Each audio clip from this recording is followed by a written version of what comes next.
नमस्कार. Welcome to Common Indian Voice. आज हम लोग again we are talking about Taliban. I think we are not doing anything else, but yes, it is a very important topic, and we do need to discuss it. There is a concerted effort to paint the Taliban as a very wonderful thing, greatest gift to this earth. So we are here, and we have I have a panel which I'm very proud to present to you people. The first one is Colonel Abhi Athavale, ex braveheart EME. of ours. Uh, I'm from the EME. Yemi.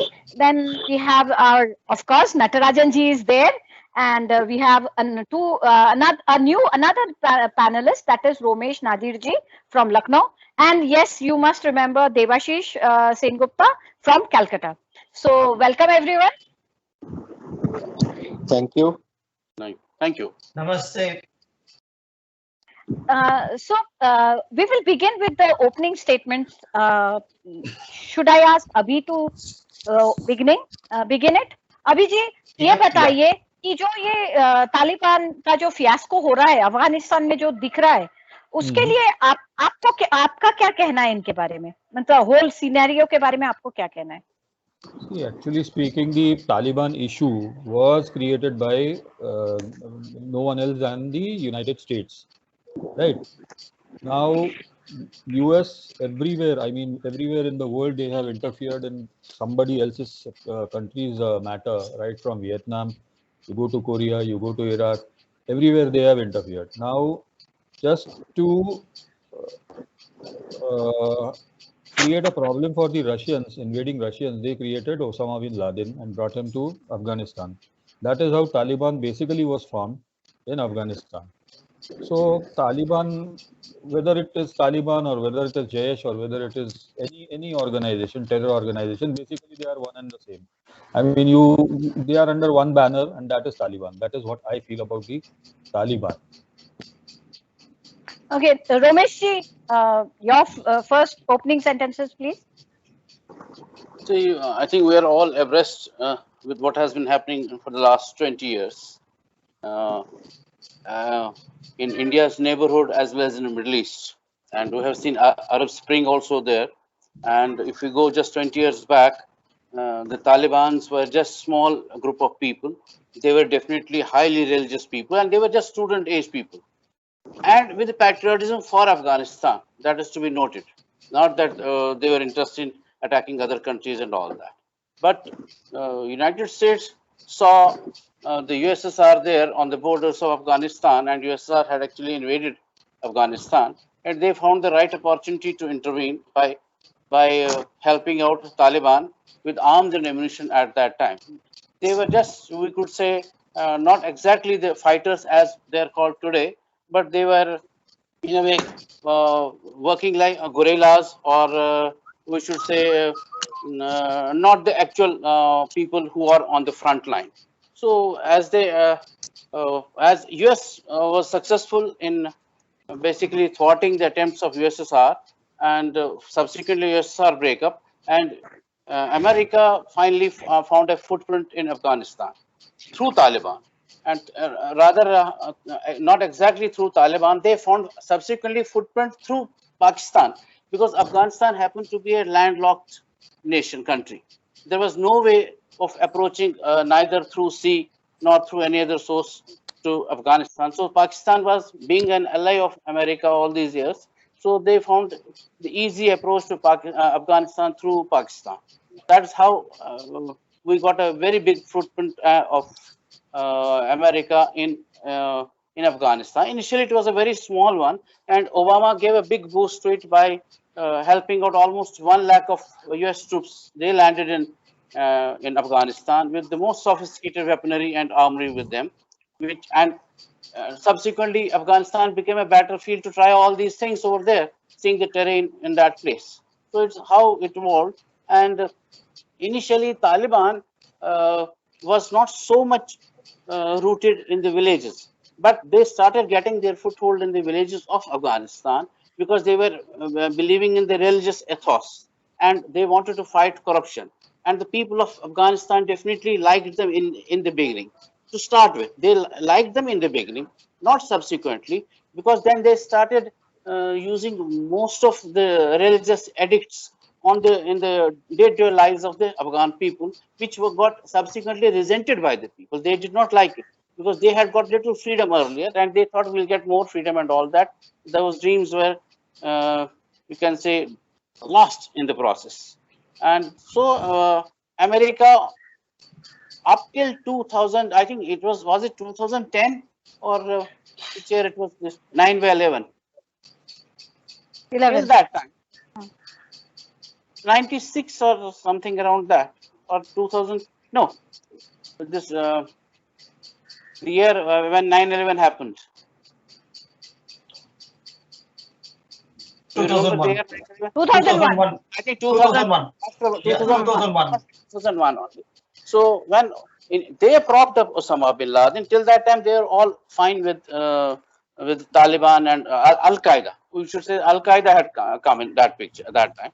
So then they started hunting Al Qaeda, and hunting Al Qaeda, they chased him a lot all these years, and when they finally succeeded in finding him in Abbottabad, which was a safe sanctuary given by Pakistan to Al Qaeda and other Talibanis, the aid America gave to Pakistan all those years was actually used by America in strengthening its own military and helping clandestinely Taliban in their gaining strength and foothold in Afghanistan.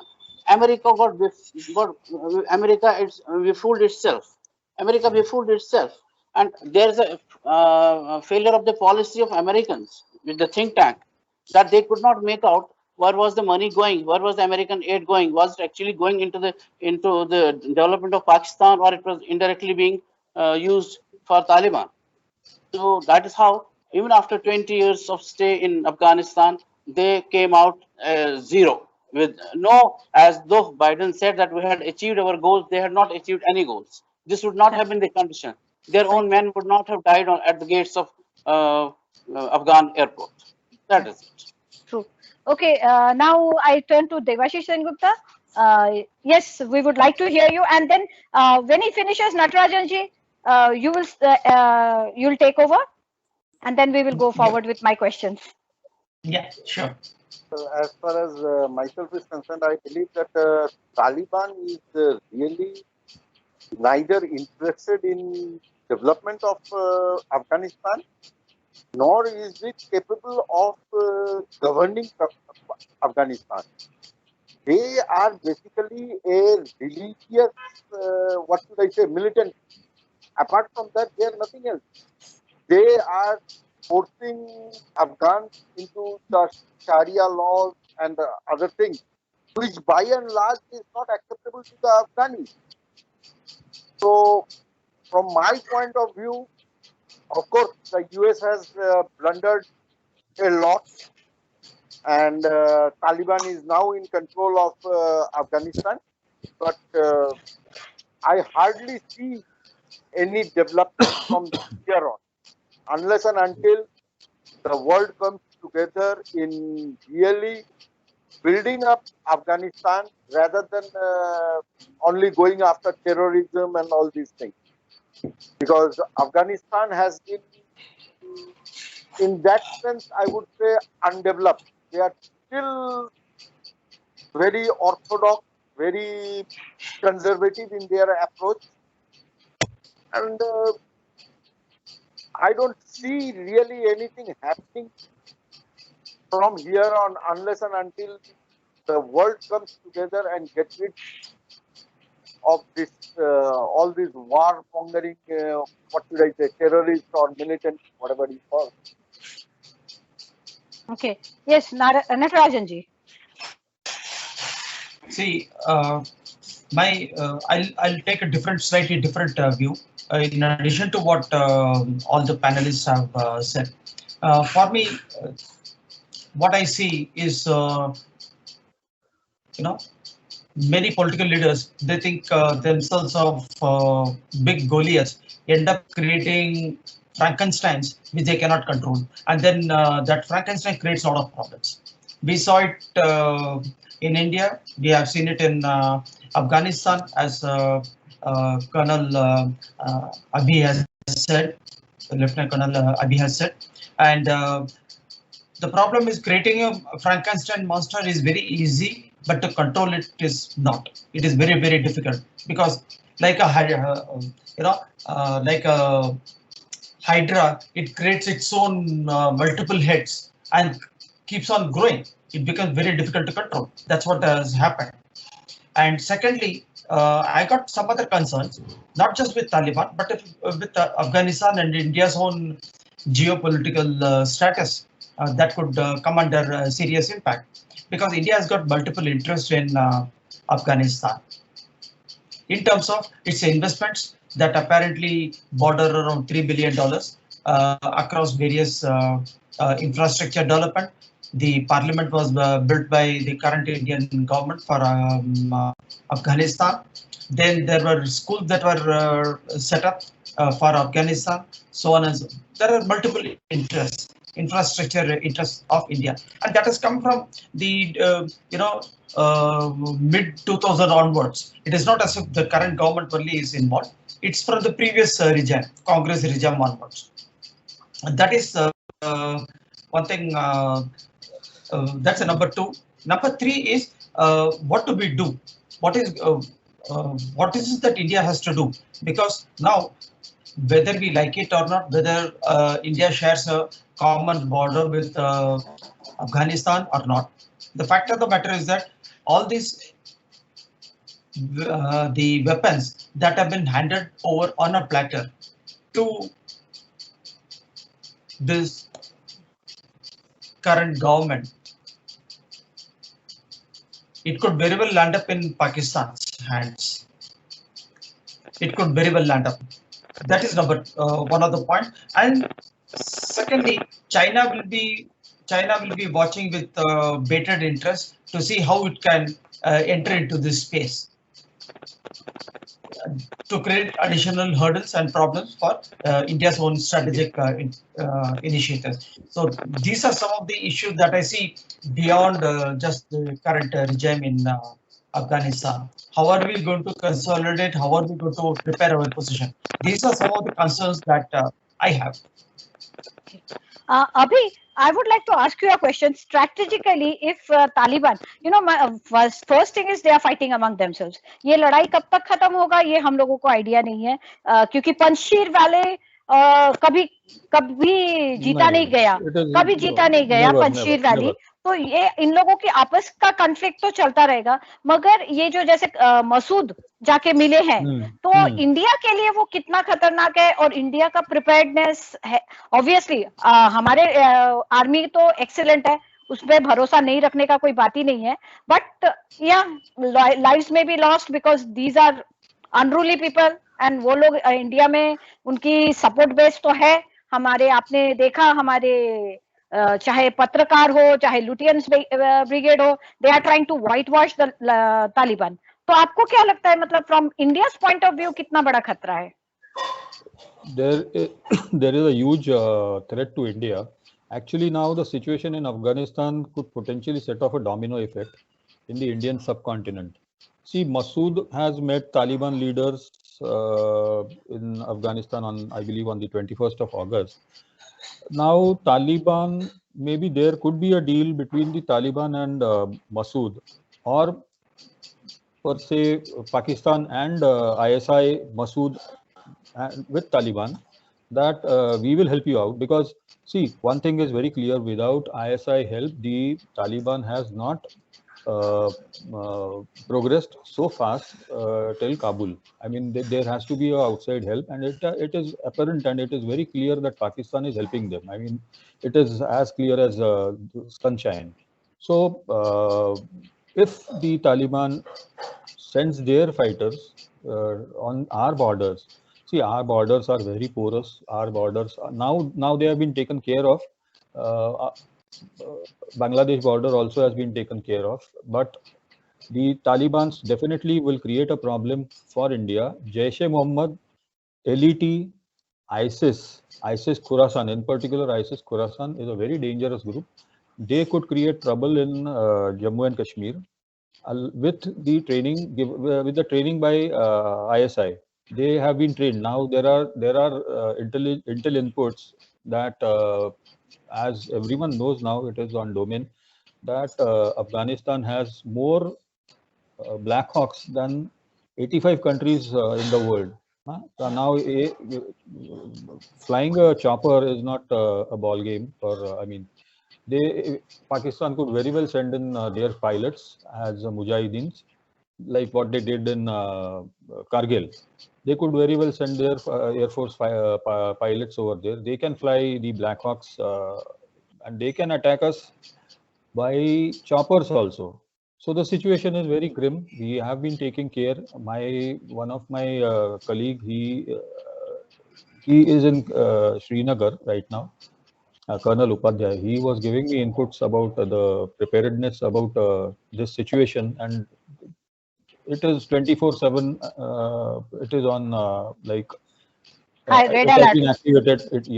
It is on red alert, and all the leaves have been cancelled. There Oh are my God. intelligence inputs. There are intelligence inputs that already the elite people. See, elite Pakistan and Afghanistan. They also all these terrorists. They live near the Afghan border, northeast of Pakistan. So they get themselves trained there. They will definitely. We have got a definite threat from the Afghan Taliban, especially Khorasan. Now they are more so dangerous because they have been awarded sophisticated arms like M4, M16s by the stupid Biden administration, and we have a uphill task now. Okay, we are getting some arms from Russia, K203, Kalishnikov's newest weaponry, but it will take some time. But yes, the situation is grim. That is what I recollect from my source in Srinagar. Okay, Romesh, my question to you is, why did Biden do this? What was so, means why did he do this? Leave all the weapons over there? Because I believe Trump had said that you don't leave your weapons over there, and now he's trying to pass it off as Trump's mistake. But is it? See, the agreement was signed by a Trump administration of quitting or pulling out U.S. troops by mid of this year, and Biden just followed it up by he actually has. It is not June; it's end of August now, and maybe he may take few more days. Not necessarily that 31st August is the deadline. That is for sure. They may leave after a few more days. So in America, one thing is there once that their normal policies they don't deviate from the broader contours of that. So within that they work most of the time when they have to deal with foreign countries, particularly strategic on strategic issues. There they don't deviate. The deviation may be just you can say a glossy looking thing, which is a cosmetic in nature, but that basic contours within that they follow up that from all the previous administrations they have been doing it. Whether it was Trump, whether it was Obama, and now it is Biden, they do it. And the one good thing with them is that their media in general, as well as their opposition, whichever party is in opposition, they always support the government which is in rule or which is there to govern. They don't go like ours on any small issue. Even if China enters India, they will say, no, they have done it, it's our fault. Why China has entered? They will never condemn China. There the case is different. They will always condemn the other country because their national interests are always supreme. That is what they hold. And Biden, I don't think the only one mistake Biden did is that we have to understand Kabul is the only international airport in Afghanistan. And the airbase, Bagram Air Base, which they left in midnight, I think in the month of May they left in midnight, even they did not inform the local Afghan commander when they left Bagram Air Base. They ought to have not quit that place, pulled out so suddenly, unless they had ensured that their citizens, their assets are safe in Afghanistan after their pullout, their embassy staff, then there are other staff which have been helping them out, whether they are interpreters, whether they are other local staff, they are all safe. Then only they should have pulled out, not like this. They were just actually America is in Afghanistan within the airport only. Outside airport there is nothing. It's being manned by Taliban people. Exactly. Today, yeah, they showed it in the news that the Taliban has reached the airport. It's surrounding. No, they are already at the airport. They are Hmm. surrounding it. They Yeah. are regulating. They are regulating people inside. That is why. See, it is not a regular force. We have to understand.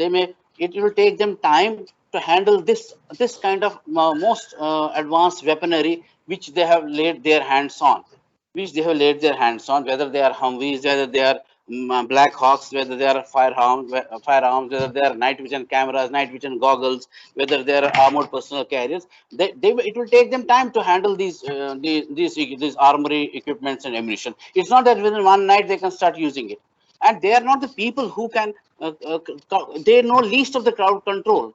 They know least of the control. They are still, as on today, with one hand they are having a most automatic weapon in their hand, and the other hand they have a hunter which they use on the public. They can't do even the job of a policeman, honestly telling you. They may be good fighters on the in the Afghan terrain, but not actually on the in the front lines. They're not that good. They're not that good at all. It will take them time. Yes, as Colonel said it, that Pakistan is definitely going to help them out in giving them training. That will take some time. What India has to bother at the moment is we have enemies within. We have seen this. I have been telling on many occasions through my tweets how Arab Spring happened, how it evolved. That is the danger. That is what our people, the people who are not having any national interest, they are working on those things, and they have been working for the last 5-10 years on that agenda. Right from Kashmir to Kanyakumari to Kerala to Bengal to center of UP or other places, their agencies are working. Clandestinely, they are working.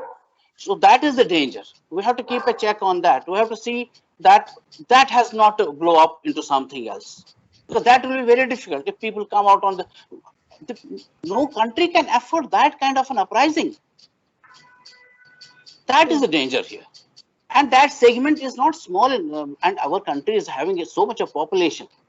Even if we have 3 lakh people assembling at one place, it will be chaos, anarchy. We can't afford doing that.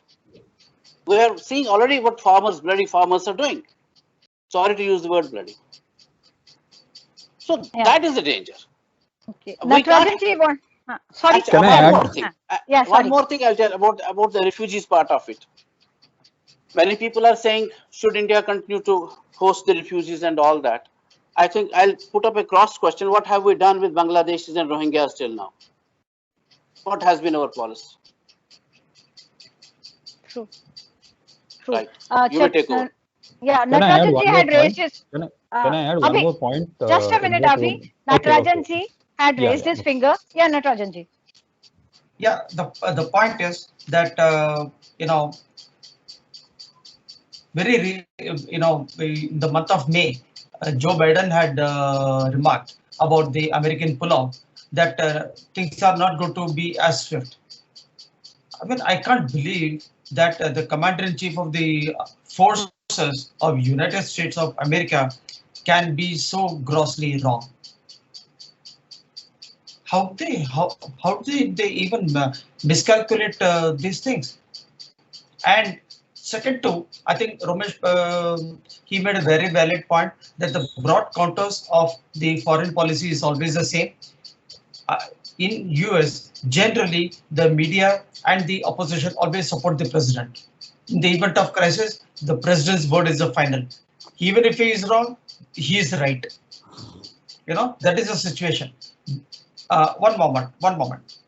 And the point is, that having said that, Trump may have signed the withdrawal of the troops, okay, but nothing stopped Biden from making amendments to that. Like Romesh mentioned, it may not have included leaving the entire ammunition dump for these guys to have fun over. Exactly. He could have very well stopped it. Nothing stopped him. Yeah. And it's not having stayed in Afghanistan, having invited themselves in Afghanistan over 20 years back, nothing stopped them for staying for 4 more months, 5 more months to make an orderly withdrawal. Nothing stopped them. Yet it was as if this there's a proverb, dropping the hot potato. That's what we have seen today. That's a point that I wanted to make. Okay, Abhi and then Devashish, both of them have left. So Abhi, please with your point, and then Devashish, you can. Yeah, actually, everyone mentioned about the ammunition or the equipment which was, I mean, left behind by the United States. Nobody seems to have taken serious thought at the biometric equipment which the US Army has left behind, which has got all the information of all the people who helped the United States. Yeah. That is point number one. This data, these biometrics will be handed over to the ISI. ISI will revert back to the Taliban or whoever will be controlling, whichever terror organization might be controlling Afghanistan, and single-handedly all these people will be shot. This is very dangerous. And one more thing I wanted to say, that during the month of July, I mean, this totally was a non-planned operation. What they should have done is they should have first either destroyed or taken back the equipment, like M4s, M16s, machine guns, weapons. Now they have got 75,000 vehicles over there, around 200 aircrafts. For the first time, Taliban has got an air force. First time. In the month of July, 35 Black Hawks were supplied to the Afghan forces, and 3 Super Tucano bombers. Can you believe it? 3 Sukhoi bombers. They are bombers also now. That was the point which I wanted to add. Okay. Yes, Devashish, your point. The health in Pakistan, Afghanistan is very clear to all of us, and broadly, whatever the panelists over here have said, I have nothing to disagree, but only point out that US has been always opportunistic. They have been always opportunistic, be it Vietnam, be it Iraq, be it Iran, be it Afghanistan, or that matter, Pakistan. They have been very opportunistic, and they have been, I personally feel, guided by their monetary interest. I just don't know what was the thinking over here, but withdrawing themselves from Afghanistan and handing over everything to Taliban on a platter seems to me to be a part of a broader game planned by US. Basically, I take it that way. And as far as India's threats are concerned, they have definitely multiplied. With China, Pakistan on our two sides, now we have Afghanistan also as a potential threat to ourselves. There is no doubt about it. There is no doubt. Okay, my question to you is that, like I personally believe that there, like you said, it's a broader game. I think there is a deal, because see, right now Abhi said that just in July they supplied military up. If they were already planning to leave Afghanistan, why did they supply those things? And if they knew, and like Ghani has gone on record to say that he was asked not to fight. There are soldiers who have said that we were asked not to fight. So do you think that like the rumors are going around that US is trying to trap China over there in Afghanistan, because Afghanistan has always been the deathbed of everybody. Is there any substance to that? Maybe Mr. Biden had said in his opening remarks, America is back, diplomacy is back. Maybe this is his way of diplomacy, of trapping China into this game. Maybe. Politics is really very, very dirty for a common man like me to understand. But having said all those things, I just have to say that India's threats have increased. America has played its dirty game once again. Pakistan, China, Afghanistan coupled together are going to be a headache for us. We have our own, what should I say, Mirzapur, who will also pounce on it. And I don't know how long our government will be able to sit idle and watch. because the way India left Afghanistan, pulled back his embassy staffs and other things have also been criticized. India should have had a more proactive role that over there, but with militants all around, that might not have been possible for us to really do something. As far as the strategic interests of India is concerned, with Pakistan and China on either side of Afghanistan, I think we have very little strategy left over there. What we can think of is the way we have planned a port in Iraq or Iran somewhere. Developing Iran, we have been holding back many development projects because of American pressure. So our options will be better. We try to explore Iran and probably prepare ourselves for eventualities in Kashmir. I don't see any,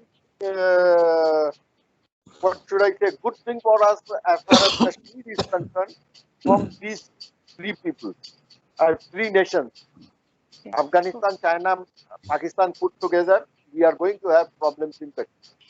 Yeah, so we agree, all of us, we agree. Now, Natarajan ji, my question to you is a little bit different. Like the honeymoon period between Afghanistan, Taliban, Pakistan and China is beginning. The things have already soured to a certain extent as far as China and Pakistan is concerned. We know that Taliban is hardcore, religious people. Will they have a very long relation with China, knowing what is going on in Uyghur area? What China is doing over there? See, I think these are very early days to say. China has welcomed the new regime apparently, so they are warming up to their Belt and Road initiative being expanded into Afghanistan, and number two will be that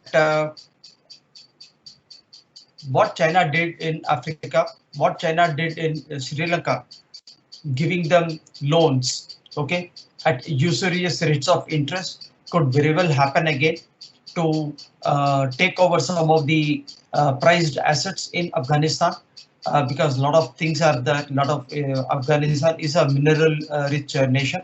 So that is one thing that could be expected, and you never know how things are going to pan out in the days to come. And I also read at the same time that some people from Taliban have mentioned that India should continue its developmental projects in Afghanistan because it is for the people. Because one of the key roads, the highway, we wanted to bypass Pakistan via into Afghanistan to Chabar port in Iran. Okay, so that is running through that place. So what is going to happen to this kind of infrastructure is a major issue, because definitely India would like to retain some element of control over its assets and its key positions, strategic positions, so to say. But the coming days will tell us, and I'm sure that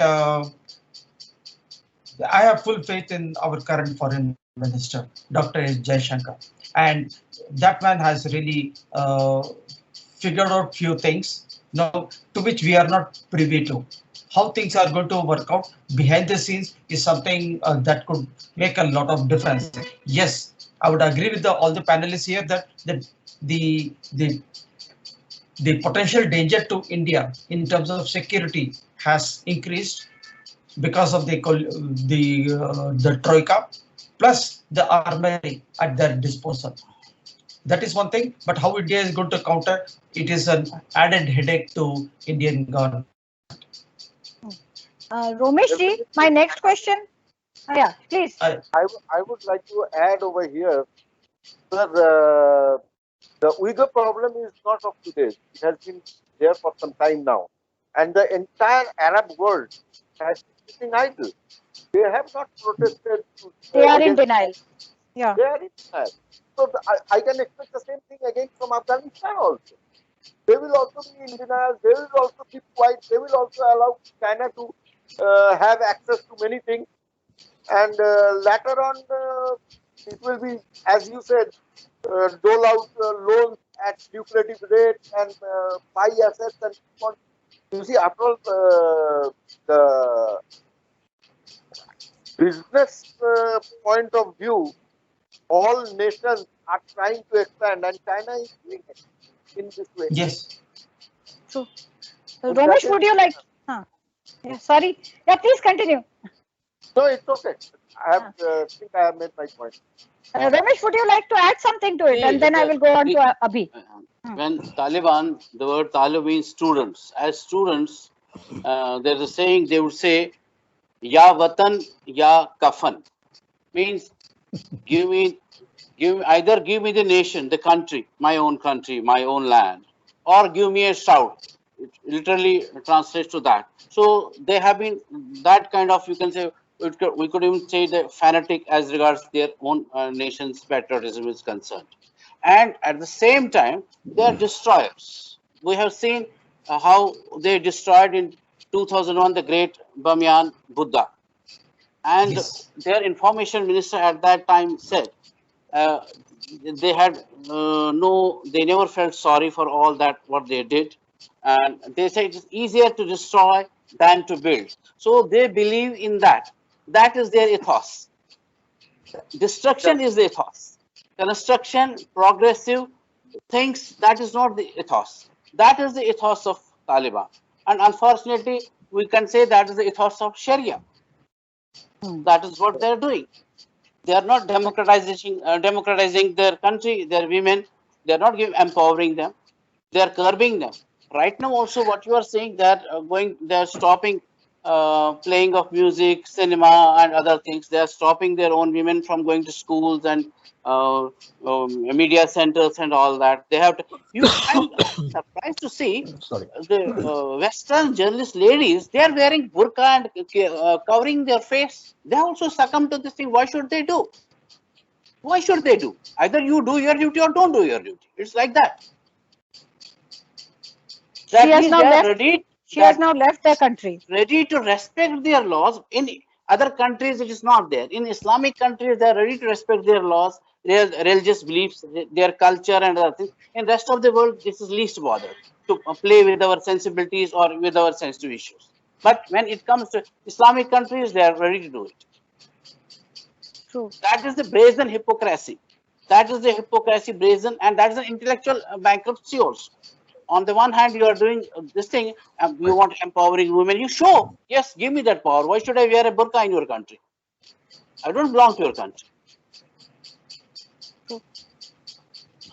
True. Absolutely. Second point, what I'm coming to this thing is, they want the West to accept the refugees. They want the whole of the West, America, Europe, that they should be sympathetic to these refugees and they should accept them. None of them, even in India, this is never a debate in India. None of the Lutyens media anchors, even whether it is in print media or electronic media, they never raise these questions to the Islamic so-called. Now there's a new breed has come up. Islamic scholars. They will never use this word scholar with any non-Islamic person in the debate. But with them, they use them. You know these things. They call them Islamic scholars. Which Islamic scholar? Hindu cannot be a scholar. A Christian cannot be a Sikh cannot be a scholar. We have only Islamic scholars. What is this? It's a new platform they are giving, new feather in their cap, Islamic scholars. And they never tell them why Muslim countries are not opening their gates to welcome these refugees. Because I raised this point. If these fellows go to these Islamic countries, they will have no cultural shocks. They can easily mix with their own brethren, their blood relations, same faith, same cultural values, same ethos, same day-to-day their religious practices. But when they go to the other countries, there they want to impose their religious practices openly, brazenly, and they don't want to follow their ethos, their cultural values, their beliefs. There they want to impose these things. But for Muslim countries, the gates are closed for the refugees. What is this? True. True. And our religion media never poses these questions, these so-called Islamic scholars. And this is not a debate for them. This is not an issue of debate for them. And now Yes. I'll just take another minute. As regards India's policies in this current, it is a highly fluid situation. We never know what is going to happen there. It is still in an, I would say, it is still an incubation period. It is not yet out of incubation period, this whole situation. You never know tomorrow, because there is a, basically, initially, Taliban came from the Pashtun. They were all Pashtun speaking people. And the south of Afghanistan, bordering Pakistan, is a huge Pashtun belt. That is what TTP was striving. They had a military objective as well as a political ideological objective also. They were working to carve out that portion bordering Afghanistan and Pakistan, that whole Pashtun area, as an independent state. I don't know whether they will work out on that issue as on today or not, or in the coming years or not, but that has been on the minds of TTP. That has been on the minds of TTP. This is one thing. Second thing is, situation being so fluid, India's hands are tied, highly tied. Even all the foreign powers' hands are tied. America's hands are tied. UK's hands are hands of France are tied. Nobody is ready to accept them and give them legitimacy as far as their government. They're still in a wait and watch policy. India too will have to wait and watch as regards Afghanistan. They may start fighting. We have TTP. We have ISIK is there. Then we have IS is there. Then we have Al Qaeda is there, very strong. Again, it's not rooted out yet. Al Qaeda is also there. Then some groups from Pakistan are also there. So one thing can be that everybody would like to have its own pie in this melee. Then second thing, China may, in the long run, feel threatened by Taliban Afghanistan, because Afghanistan bordering China, Xinjiang province, we have an Uyghur problem. They would not like to be so friendly with them that Taliban start coming to that border areas, and then that simmering discontent will blow up and grow into a big ethnic, you can say, protests, and against, they will start working against China itself. So they would not go that close to these Talibs. I doubt that. Yes, Abhi, you had raised your hand. Sorry, fingers. Yeah, like Romesh ji said, Taliban means scholar and all. Actually, see, Taliban, I mean, the Pashtun people, they are tribals. I mean, they have got 6-7 factions who keep on fighting amongst each other. They, in order to deal with Taliban, though their front leaders, they go on news channels and they give conferences and they give pressers and they say that no, we are a changed Taliban, we will allow women to work and blah blah blah, all that nonsense. The main point is the Taliban on the ground level, they are massacring people. I mean, they are killing women, they are raping women. So essentially, if one has to deal with Taliban, if the Taliban regime comes into power, first of all, the grassroots Taliban fighter, he has to be civilized. If you civilize those Taliban fighters, then and only then you would be able to deal with a country who is governed by a Taliban regime. Unless and until you do that, you cannot. Whether it is India, whether it is any country, though we have got assets in Afghanistan, we have done lots of work in Afghanistan, but how do we deal with these nonsense fighters? I mean, the Taliban leadership is saying, yes, we are not the same Taliban, but what about the street fighters who have got ammunitions in their guns in their hands? They have got drones in their hands. How do you deal with that? Now, Turkey has agreed to run the airport. Do you believe that Turkey is only going to sit in the ATS? No, they are going to train their pilots. They are going to bring in their pilots. Turkey has built a wall. They are not. No Muslim countries are accepting any Afghan from the war-torn area, like Romesh ji said. But this is the point. I mean, fanatic Islamism don't go hands in hands with civilization. That is my point. And logic does not apply on Islamic fundamentalism. There is no logic. When we are angry or when we are sad or when we are happy, we, I mean, either cry or we, when we are happy, we celebrate. In both the cases, what the Taliban does, it fires in the air. That is the difference. That is the difference. True. Natarajan ji, you wanted to make a point. Yeah, the point that Romesh ji had mentioned earlier. This is about the internal enemy sitting in India. Wait, like a cat waiting for the ghee or the dahi to fall and slurp it. Okay, they have got a huge opportunity, and the thing is, each of them, they are going right now.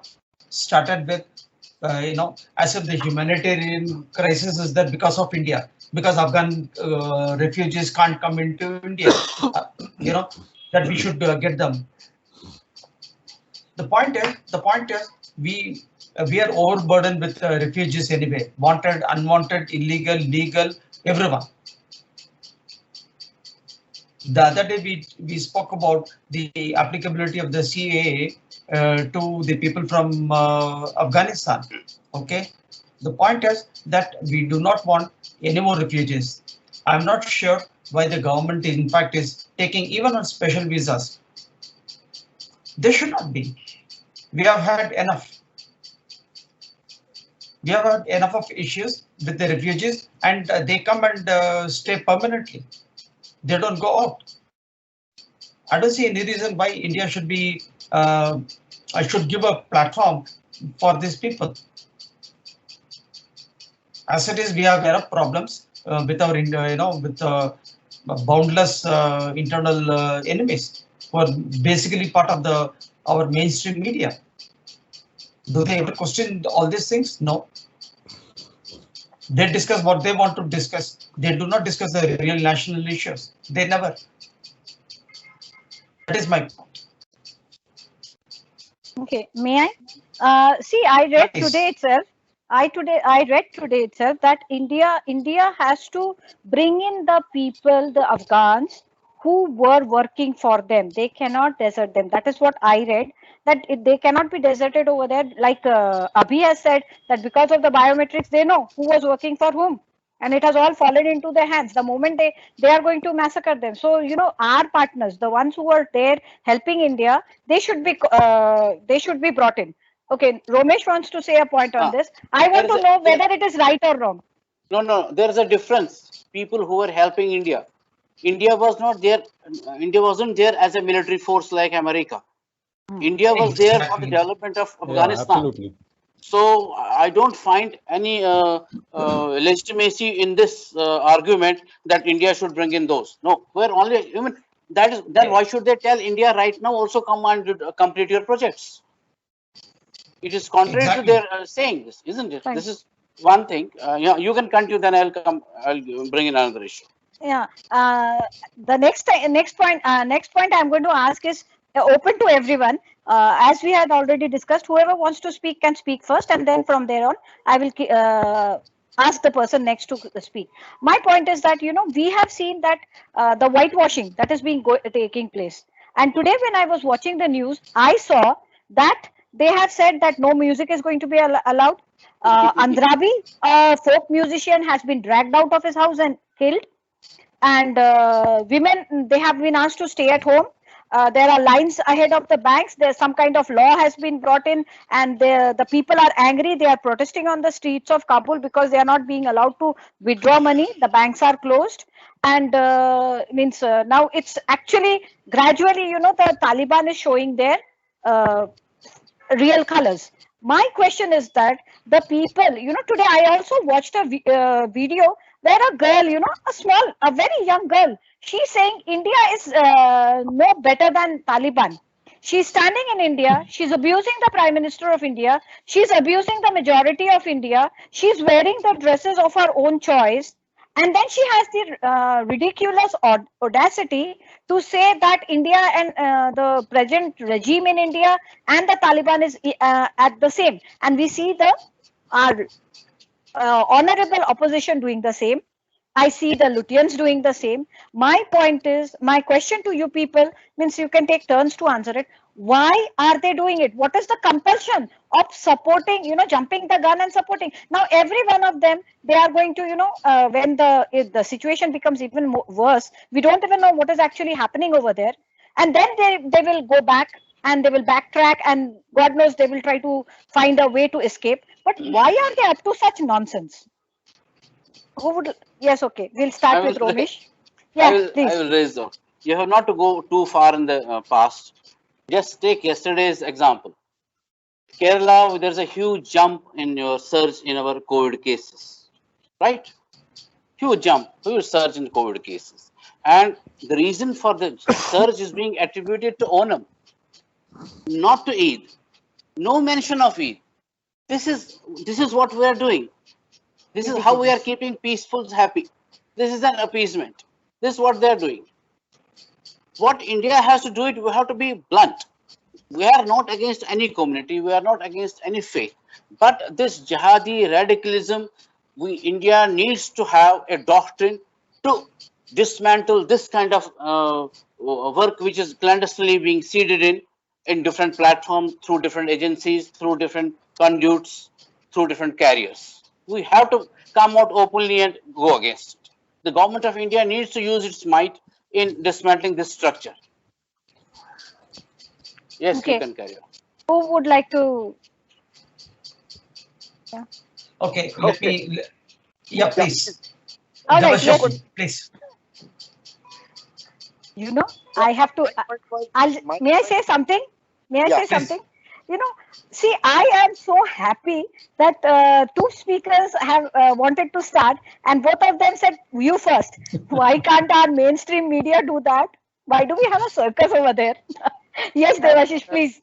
as long as we have Arnab Banerjees and their life, we Mukherjee, respect. Arnab Goswami. Yeah, Arnab Goswami. Anyway, what I was trying to say was that the Britishers have left our country. They had a very popular policy of divide and rule, which was reworked, reframed by Congress as appeasement. They divided us with appeasement and continued to do it. And that has been continuing, unfortunately, even today. And many of our so-called secular people in the media, as well as politicians, they feel that as long as we keep on appeasing, we remain secular. The moment we stop appeasing, we become orthodox, conservative, and right wing, whatever they want to say. So, apart from that, even today, when the BJP, especially under our current Prime Minister, Mr. Modi, has dismantled certain institutions, has started to rethink things and rework it out, people are opposed to it. People are opposed to it because they are habituated to that same old British system. And by that British system, they have been benefited a lot. So, who wants to disturb his own bread and butter? So, our secularism, our Luton Stelly is based on that. Unless and until we really get rid of these people, we can't really change ourselves. Can't really change. Yes, sir. You can please now take over. Yeah, thanks. See, when you talk about the Lutens, I'm reminded of the privy purses that used to exist post-independence that got dismantled in one swoop. Okay, the current Lutens cabal is a modern-day privy purse. Okay, they feel very deprived of the benefits and other perks that used to come with their position and the so-called show of power that is missing. And Romeshji, he spoke about the Kerala, the surge in cases. Okay, not only surge in cases has been whitewashed. Okay, but they're still talking about the Kerala model as to how the death rate was has been kept low. True. You know, who do they think the media is dealing with? We are not fools sitting out and reading their nonsense or hearing their nonsense. we have, let me take another example. Let me take the example of cricket commentary. Okay, everyone is watching live TV, and some of the cricket commentators are in the days of the radio commentary, as if we cannot watch and understand what's happening. You know, they give ball by ball nonsensical commentary, as if they know. They might be good commentators. I'm not denying that. Okay, but that doesn't mean that we can't understand. There are a lot of very learned people out there who know much better cricket than the commentators. Okay, same thing. We know what is happening. We know on the ground who is lying and who is not lying. I mean, it just sheer brazenness on the part of the entire media. Of the entire media, there are probably handful of people, individuals from the media who have the, should I say, gutsy enough, okay, to speak the truth and to take an independent, balanced stance instead of whitewashing everything. And that's why it has seen the emergence of other portals. Okay. But the point is, I think I'm slightly digressing from the main topic that we are discussing. But the point is, in this entire matter of dealing with the new Afghanistan, whether we like it or not, it is there for real. Okay. Now the media has to be. I really wish media to be more sensitive, but I don't think it is going to happen. That's my view. Okay, Abhi, why do you think they are trying to sell Taliban to us? What is the idea? The general idea is to destabilize India because China considers India as a threat. No regime had stood against China so firmly, like you take for Galwan or you take whatever. No Indian Prime Minister has taken a stand. Instead of that, we have given square miles of hundreds of square miles of land, conceded land to China. So this is the first time when China faces the threat. And there was one time when the Prime Minister had given a message that Swadeshi ke upar he had said something about that buy our goods. So that it has definitely made an impact on the Chinese trade. I mean, the Chinese trade has gone down, and China with shutting down the apps like TikTok and all. I mean, China has suffered a lot. Then we have UI. We have stopped. I mean, we have banned UI. So that also has given them a lot of pain.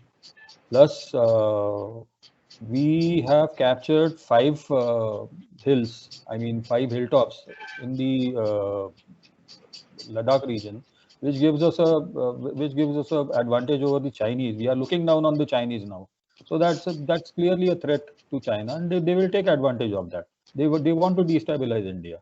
Pakistan, though, it's a puppet in the hands of China. I can understand Pakistan creating problems for India, but China, their goal is very clear. They want to destabilize, and we have never accepted the CEPC corridor. We have never entertained Chinese investments. We have never. On the contrary, there was a news in the media that in Calcutta, near some ISRO office, there is a Chinese office. So that has been taken down now. And speaking about media, is it Indian anymore? Is Indian media Indian anymore? We have sold our souls to people like Soros, who continuously give on feeding them, pumping money to this media, just for the sake you speak against Modi. Their intention is to remove Modi. China's goal is also the same. They don't want a stable regime, a strong regime in India, and that is the point. Basically, these people like Rana Ayub, then this Arufa Khanam Sherwani, and God knows what, all those people, they are fed money to speak against India, and we should counter these people. I believe that our IT cell, BJP IT cell, I believe sometimes that it is not up to the mark. to counter all these things. There are portals like Op India, who, I mean, give a clear picture of what is happening. They speak for India.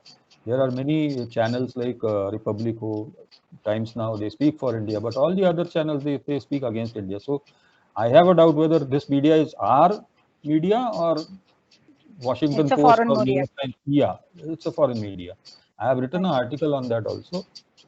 I have written an article on Afghanistan also. I will post it to you, so you Okay. can share it with our panelists. Yes, Devashish had raised his finger. After Devashish, Romesh had, and then Natarajan ji, you. Yes, Okay, fine. Devashish ji. As far as I remember, India has been a puppet into the hands of the Soviets. And after the disintegration of Soviet, when India started taking some neutral, or what should I say, pro-American stance, there was political instability over here. But during that also, the Congress was up to its game, and it had China as its master once again after the Soviet. So India taking a independent stance has been there only in a non-Congress BJP government, whether it was Vajpayee or Modi ji. They have been taking some independent stance, which is definitely not to the liking of Congress and its paid media. As they claim others to be the paid media, Godi media, they also have their own paid media. And that paid media is always there to criticize Modi, support China, support Taliban, support others to destabilize our government.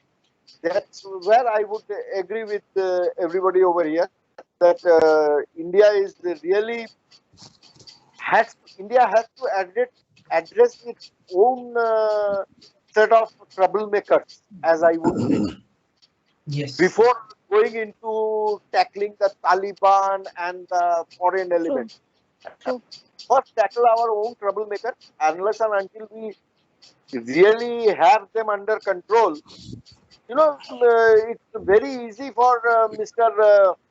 Javed Akhtar to say that don't become a Talibani.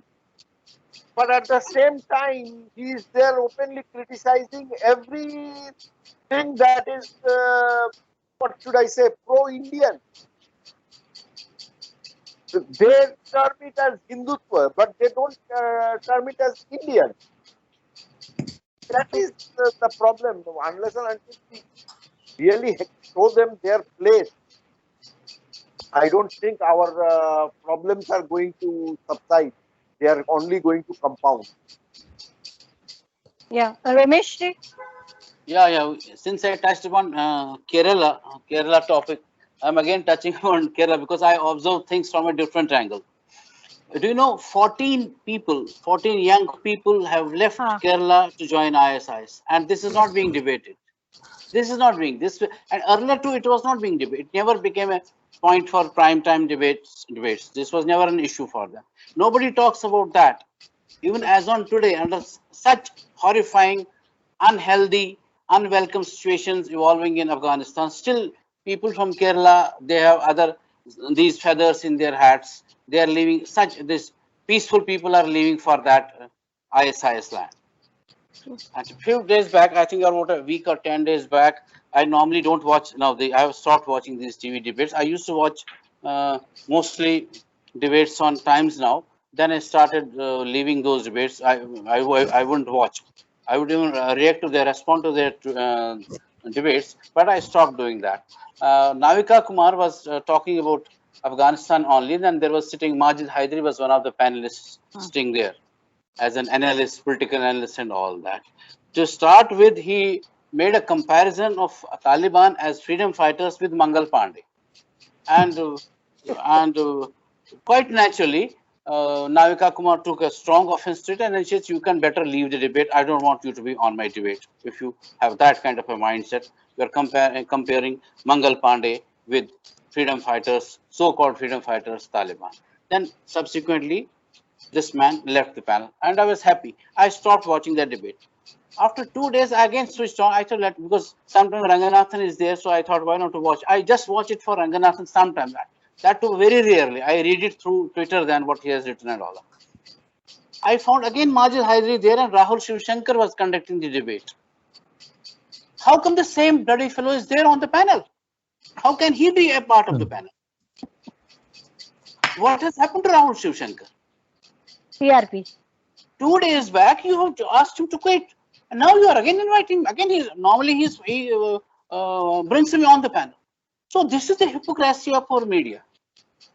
This is what I want. This is to be dismantled. This brazen hypocrisy and idiocy against the very country, our own country, what they are doing. This is to be broken. This is to be dismantled. This structure.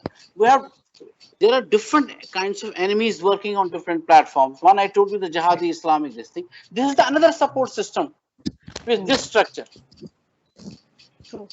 The way same Wahid Para, against whom ED has, he is right now in PDP man who was getting funds from Pakistan, terrorist, or I think either whether it was Jash or some LET, he was getting from funds from there.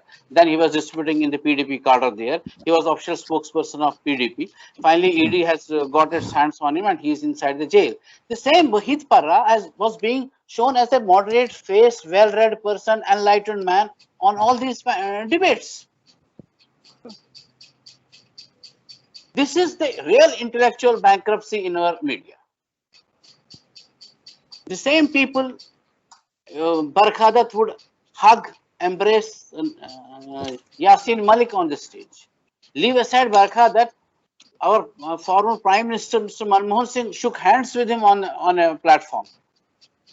We have the photographs of Manmohan Singh sharing stage with Yasin Malik. Yeah, the killer of our Air Force officials. So we have dangers at different levels from different quarters. They are eating away India. This is what hurts me. True.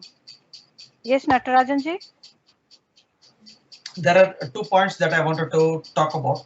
There was a mention when Romesh ji made about the Kerala sending 14 people going from Kerala to join ISIS. Not only it has not been debated, one girl or more than one girl, she also went. She converted and went to ISIS, and now through her mother, her mother is pleading for her return back, safe return. Why for? It should be carte blanche ban. Anyone who is gone to these kind of waters cannot return to India. The same stance that UK has taken. Sure. Many ISIS brides, so to say, they left their countries and they are not being allowed back into the country. It was their choice. Now live your choice. We don't want them. Under no circumstances. Under no circumstances they should be brought back. Quite. No sympathies for them. No sympathy. No mercy. Absolutely. No sympathy. No mercy. Absolutely nothing. The other point that it's actually closer to Mr. Abhi. The point is that you see, in the entire China imbroglio, okay, that is getting involved into Afghanistan. Let us not forget that Congress party signed a deal with the CCCP. You never know what is going on in the background, what kind of information. Right. What is it that, because I think in the context of what is happening in Afghanistan and the geopolitics, it becomes a very interesting thing. And remember, the current president was the one of China, is the one who came to India to sign the agreement with Congress. Sonia Gandhi. Now that is a damning thing. Yes. That is an absolutely damning thing that should not be forgotten. That should be brought to light. And again, this is not being debated. And our media is totally sold out. True. Yes, Abhi. Today only I watched a promo on this Times Now, speaking frankly or frankly speaking. That was the show. I mean, Navika Kumar interviewing Manoj Muntashir. We need people like Manoj Muntashir. Our people of this nation are in a deep slumber. I mean, they have been, for generations they have been taught about Babur, about Humayun, about all these Mughals. They have never thought what ill they have done to us.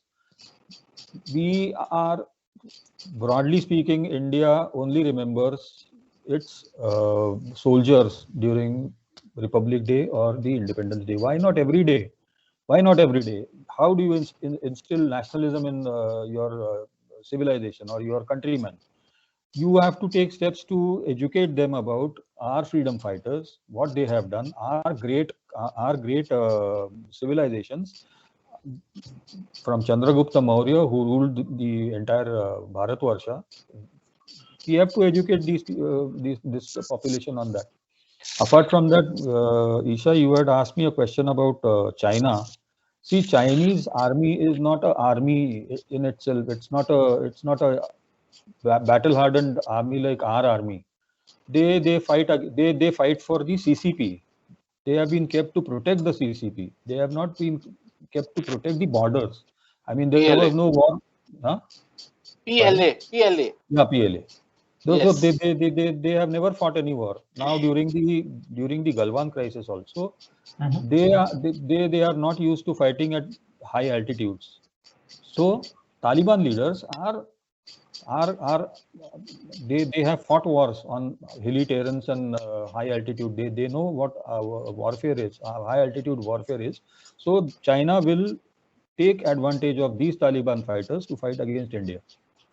They might import some Taliban fighters to China also, and then from China they will, from Tibet border, Ladakh border, they might send them in. There was a training there was a program by China during the Galwan war.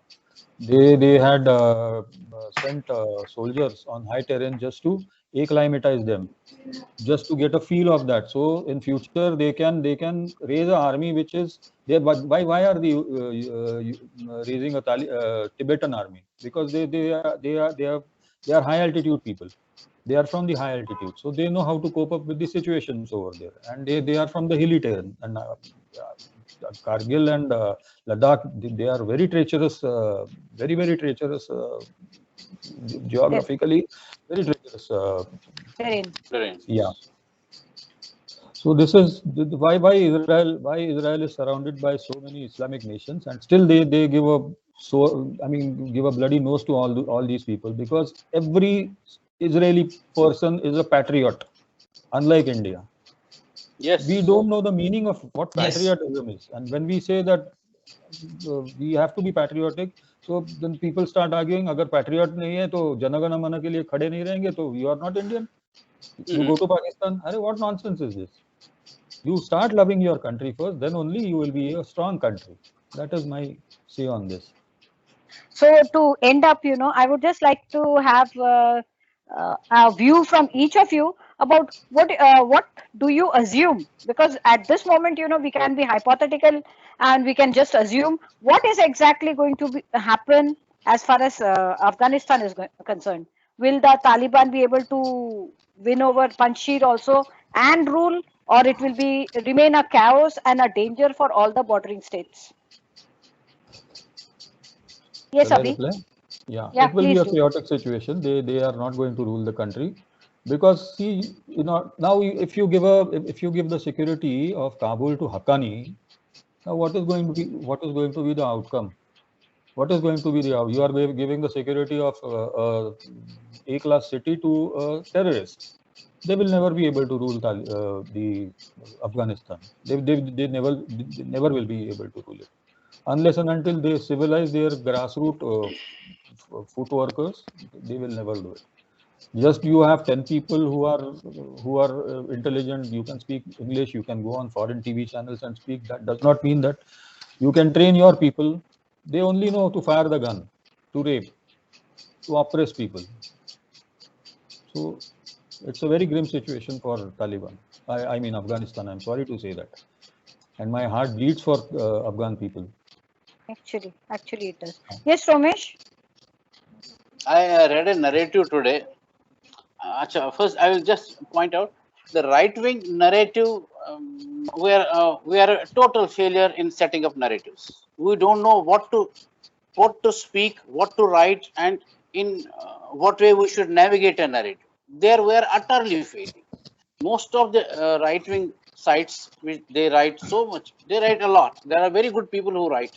But when we talk about setting a narrative, very few people can set a very good narrative on the media or on these news portals. I cut a sorry figure in that. And today I read one thing. It was written, these Afghans never believed Pakistan, and they always preferred India as far as their training for their soldiers is concerned. And hardly a dozen or few people got trained in Pakistan. We have trained more than 20,000 Afghan soldiers. So I said, fine, so nice. Yes, that's true. We give a very thorough training. But in the hindsight, where are those 20,000 trained people? Give me answers. Where are those people then? Are they hiding? Have they got killed? Have they surrendered? Or have they gone to the neighboring country? Where are those 20,000 people? You don't hear about them. You have trained them. A similar thing happened with America too. They said we have trained. It was not. There was so much of corruption under Ashraf Ghani. There were ghost soldiers. Payments were being routed to them, and the real soldiers would not get their food. They would not get their proper clothing. They would not get their proper armaments. It was going into the black market, being sold. That is how it failed. Suddenly you find collapse. And probably America also, probably, I'm not sure, they also realized that they can't be helped. This is a tribe, they're warlords basically. They have a mindset of warlords. Only warlords can govern them. Civilized people cannot govern them. What we find, there's a huge vacuum once America pulled out. There is a disruption in the normal civilized life. Since Afghans, savages have taken on wings with so much of arms and ammunition around them, not knowing how to use it, where to use it. They don't know all that, but they are very happy people. And one thing, in this, what we call the Taliban too, what they are doing is they have learned within these 20 years media messaging. That's how you could see them. They would not hold these press conferences, come on TV, in front of TV cameras, world press, and give interviews and all that. And that too in English language, they can speak. Most of them can speak because some of them are very well trained. Some of them have been trained in India also. They had the education here. Because earlier they were just 19 or 20 years age, 20 years back. They're around 50, 55, 60 years of age. Most of their leaders, as on today. So they are doing a very good media message. That art they have definitely learned. They may not have learned to govern the country, but media messaging they are doing. Yes, that's it. It is total chaos, disruption, and anarchy. That's what we'll be witnessing in the coming months. True. Brutality. Yeah, very scary situation. Yes, Very Debasis ji. Debasis. As pointed out, I see a very grim picture of Afghanistan and a headache for India. It very small, in a small sentence, chaotic and headache for India. Yes, Natarajan ji, your take, and then we'll wrap up the day. Hey, who cares? They conducted a press conference, which the current Indian government never did. So, Jai, balle, balle. That's my last words. Yes. Quite true. So, friends, I am going to call it a day today, and I'm going to really hope that again this panel can come forward. I have actually learned a lot of things today, and I enjoyed myself. The level of discussion was absolutely awesome, and thank you very much for accepting my invitation to come. And I'm extending my invitation again for the next thing, whichever topic we decide on. And I want to tell my viewers, these panelists, whatever they have voiced is the voice of common Indian people, which is not being given any importance. And I want other people also to come forward, because this is your channel. This is not my channel or Natarajan's channel or any other person's personal channel. We want common Indians to come forward, say what they want, and at the same time, tell the world that yes, please do not take Indians for granted. There may be a few sold out souls over there, but not all Indians are sold out. With this, I will end, and thank you very much. Many thanks, all of you. Isha ji. Many Thank thanks, you so much. everybody. Thank you very much. It was a Thank you. pleasure to So nice participate. talking. So nice अगर आप listening to you. So nice listening to you. Thank you, अगर आप लोगों को अच्छा लगा तो please like कीजिए, वीडियो को देखिए, वीडियो को शेयर कीजिए एंड जरूर सुनिए। शेयर सिर्फ मत कीजिए, बहुत सारी बातें यहाँ पे जो बोली गई है ना तो बहुत लोगों को मालूम नहीं होगा। प्लीज जरा जरूर सुनिए and thank you very much और नमस्ते। Thank you once again. Namaskar. Thank you. Namaskar.